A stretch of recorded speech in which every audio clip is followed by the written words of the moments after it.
Kind of internet predator. WDBJ7's Tim Saunders traveled to Richmond, where the sheriff announced a new program. He's live now in our Lynchburg Bedford newsroom to tell us what it's all about. Chris, the sheriff is targeting cyberbullies. He says the crime is threatening children in a way that parents and law enforcement don't always see. Sometimes it remains unnoticed until it is too late. He was an athlete in school.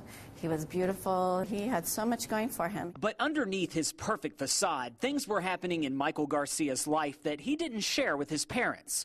Things that ultimately led him to take his own life. It was something that was so tragic and so sudden that we didn't really have that sign. Tammy Garcia is trying to keep the same thing from happening to other families by helping law enforcement highlight a problem that drives many teens to suicide: bullying on the internet. It just never stops with some of these kids, and it's got to stop. Sheriff Mike Brown wants parents and law enforcement to learn about the problem and find ways to stop it from happening.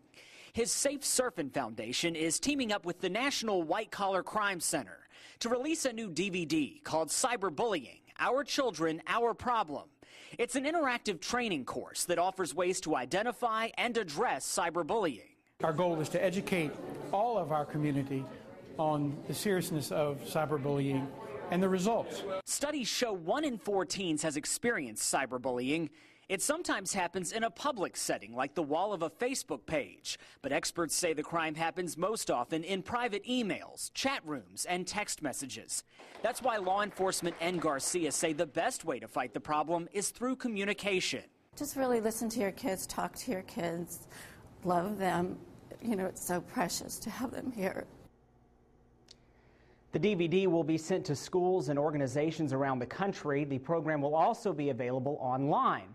Now, this is not the end of the sheriff's efforts to fight cyberbullying. He says he plans to talk to state and federal lawmakers to see if they can get some legislation passed to address this problem. Live in the Lynchburg Bedford newsroom, Tim Saunders, WDBJ 7.